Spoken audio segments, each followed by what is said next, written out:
परम ने किया इशिता के साथ जबरदस्ती करने की कोशिश।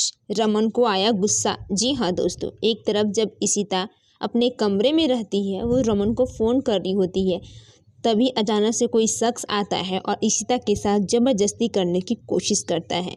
इशिता डर जाती है, घबरा जाती है और वो कहती है, कौन हो तुम और ये तुम क्या कर रहे हो। तभी एक पल के लिए वो समझ जाती है कि ये कोई और नहीं बल्कि परमवीर है। उसे बहुत गुस्सा आता है, अपने आप को खुद से बचाने की बहुत कोशिश करती है, अंततः वो बचा भी लेती है और कहती है कि आपकी इतनी गंदी हिम्मत, जल्दी भागिए इस रूम से, मुझे आपसे कोई बात नहीं करनी है। परमवीर कहता है कि सॉरी मुझे माफ़ कर दीजिए, मुझे लगा ना कि सिमी है और मैं भूल गया था, मैंने उसे कहा था इस कमरे में आने के लिए, पर मुझे नहीं पता था। फिर वो सुंदर सा चैन देता है इशिता को, जिससे कि वो मान जाएगी, पर इशिता को और भी ज़्यादा गुस्सा आने लगता है और वो गुस्सा में बहुत कुछ कह देती है परमवीर को। वो अपने आप को सफाई देने की कोशिश करता और कहता है कि इसमें मेरी कोई गलती नहीं है, पर फिर भी परमवीर कहता है कि मैं जा रहा हूँ, पर इशिता गुस्से में उसके आंखों में आंसू होते हैं और वो कहती है कि अब मैं नहीं बोलूँगी, बल्कि अब मैं घर में जाके सिमी को बताऊँगी।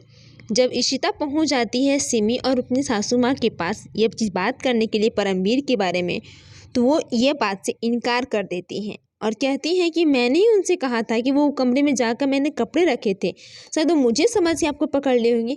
आपकी इतनी गंदी सोच कैसे है। फिर रमन की माँ उसी इशिता के ऊपर इल्ज़ाम लगाती है और कहती है कि तुम मेरे घर के दामाद पे इतनी गंदी नज़र रख रही थी। परमवीर अपने आप को निर्दोष साबित करने के लिए जो बन पाता है वो अपने मुंह से कह देता है और सिमी भी उसी का साथ देती है। फिर इशिता वो सारी बातें याद करती है और एक एक बात सभी घर वालों के सामने खोल कर रखती है।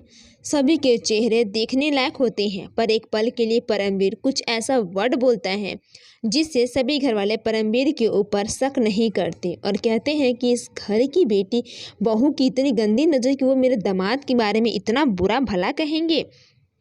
तभी परमवीर कहता है कि इसमें मेरी कोई गलती नहीं है, सिमी ने ही कहा था उस कमरे में जाने के लिए, तो मुझे लगा सिमी उस कमरे में गई है, इसीलिए मैं उसके पीछे पीछे चला गया। अपने आप को वो बहुत ही सफाई देता है जिससे किसी को शक ना हो और वो आराम से ये गंदा काम करके निकल जाए। सिमी उल्टा इशिता को सुनाती है और वो नेकलेस का हार दिखाती है, तो यहाँ पे परमवीर कहता है, मैंने सोचा कि मैंने सिमी के लिए गले का सेट देखा था, तो इनके लिए छोटा सा चैन मैंने ला दिया, इसमें मेरी क्या गलती है। तभी सिमी को गुस्सा आता और कहता है, परमवीर जी ये क्या है, आपकी क्या ज़रूरत इनको लेने के लिए। फिर उनकी सासू माँ कहती है कि आपको ऐसा नहीं करना चाहिए था, आप जानते हैं ना कि कितना बड़ा हंगामा हो सकता है, गिफ्ट फिफ्ट लाने की क्या ज़रूरत थी। परमवीर कहता है, मुझे नहीं पता था कि इस घर की बहू इतना गंदा इल्ज़ाम लगाएगी, मुझे अगर ये बात पता होता तो मैं ये नहीं देती। इतना कहते ही इशिता कहती है कि आपको कोई फ़र्क नहीं पड़ता है। सिमी, मैंने आपका कभी बुरा नहीं चाहा है, आप ये कैसे सोच सकती हैं कि मैंने आपके लिए बुरा चाहा या फिर बुरा कहा है। इस बात पे परमवीर को भी बहुत अच्छा लगता है कि सिमी मेरा साथ दे रही है और वो कहती है, इशिता तू जा यहाँ से, मेरे घर का दामाद के बारे में इतनी गंदी सोच मत रख। इतना बात क्या है कि इशिता को बहुत ही गुस्सा आता है और सभी मिलकर इशिता को ही सुना देते हैं, क्योंकि वो नहीं चाहती कि सभी घरवालों को यह बात पता चले और अब परमवीर आसानी से इशिता के साथ जो कर सकता है वो करे। लेकिन सिमी उल्टा उसके ऊपर इल्ज़ाम लगाती है और कहती है, आपकी घटिया सोच है, इसीलिए आप इतने गंदे इल्ज़ाम लगा रहे हैं। बहुत बुरा लगता है इशिता को और वो रोते रोते वहाँ से अपनी सफाई देते हुए कहती है, पर परमवीर कोई नहीं सुनता उसकी बात, उल्टा उनकी सासू माँ उनसे बहुत कुछ सुना देती है। परमवीर यह खड़ा देखकर बहुत खुश होता है क्योंकि उसके ऊपर कोई इल्ज़ाम लगा ही नहीं है। फिर वो गुस्से में चिल्लाते ही रोती ही वहाँ से चली जाती है इशिता। तभी अपनी सासू माँ के सामने परमवीर हाथ जोड़ता है और कहता है, मुझे नहीं पता था कि आप लोग इतनी गंदी सोच रखते हैं, आखिर मैं इस घर का दामाद भी हूँ, क्या ही कर सकता हूँ। इस बात पे इशिता बहुत रोने लगती है और वो सिमी को कहती है, सिमी तुम समझो बात को, मैंने कुछ नहीं कहा। और वो गुस्से में वहाँ से कमरे से निकल जाती है, अपने कमरे की ओर चली जाती है। उसे बहुत बुरा लगता है पर वो चाहकर कुछ नहीं कर पाती और कहती है, मुझे ये बिल्कुल भी नहीं पता था कि इतना बड़ा हंगामा हो सकता है।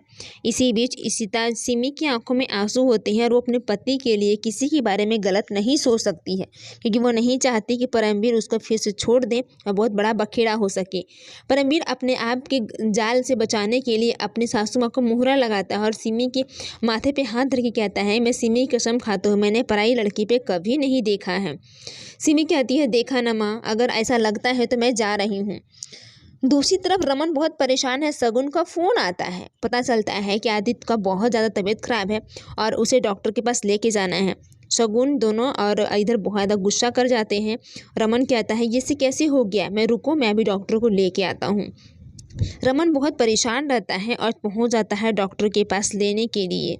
तब जब वो डॉक्टर को लेके जा रहा होता है, दूसरी तरफ इशिता अपने आप को बहुत कोसती है। कभी पानी पीती है तो कभी अपने आप को वो बातें याद करती है कि सासू माँ कैसे मेरे लिए इतना गंदा सोच रख सकते हैं। उसकी आंखों में आंसू होता है पर वो चाह कर भी कुछ नहीं कर पाती। वो समझती है कि बात क्या है और तभी इसी बीच इशिता की आंखों में आंसू होते और कहती है, क्या मुझे रमन को बोलना चाहिए? उसके मन में तरह तरह के सवाल चल रहे होते हैं। उसे कुछ समझ में नहीं आता कि आखिर मैं अपनी दुखड़ा किससे कहूँ। रमन भी तो उसी प्रकार से बिहेव करेगा अगर मैं कुछ उसको बोलूँगी तो। फिर वो अचानक से कमरे का दरवाज़ा बंद कर लेती है और बहुत परेशान रहती है। जब अचानक से खड़खड़ाने की आवाज़ आती है तो वह डर जाती है। इधर शगुन को पता चलता है कि आदित्य का चेकअप हो रहा है और जो इधर लेकर आया है रमन, तो उसके चेहरे पे स्माइल आती है क्योंकि आदित्य का बहुत ज़्यादा पेट दर्द दे रहा होता है। डॉक्टर साहब कहते हैं कि हो सकता है कुछ आल दाल खाने से पेट में दर्द देगा, अब बकाने की बात नहीं है, सब कुछ ठीक हो जाएगा। और इधर इशिता बार बार रमन को फ़ोन लगाती है ताकि वो कहानी यह कह सके रमन के को कि परमवीर ने क्या क्या मेरे साथ किया है। वो बहुत डरी हुई है, सहमी हुई है कि अपने दुखड़ा वो किससे कहें। और मन ही मन सोचती है, छी, घर के दामाद की इतनी गंदी सोच, मुझे तो इसके बारे में पहले से बिल्कुल नहीं पता था। अगर मुझे पता होता तो मैं ये कभी नहीं करती। मन ही मन बहुत परेशान हो रही होती है। तभी वहाँ पे रूही आ जाती है और आती ही तो वो कहती है, क्या हुआ इशिमा, आप इतना परेशान क्यों लग रहे हो?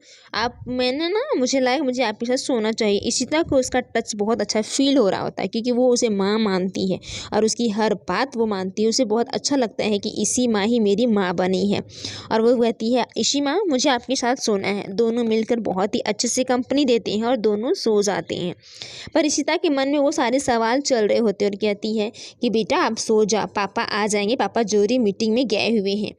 इधर आदित्य डॉक्टर बहुत परेशान है। तभी शगुन बोलती है कि प्लीज़ देखिए ना, ऐसे तो मैंने कुछ नहीं दिया है। जब यह बात रमन को पता चलता है तो वो गुस्से में शगुन को बहुत कुछ सुना देता है और कहता है, यह सिर्फ तुम्हारी वजह से हो पाया। अगर मेरे आदित्य को कुछ भी हुआ ना तो मैं तुम्हें छोड़ूंगा नहीं।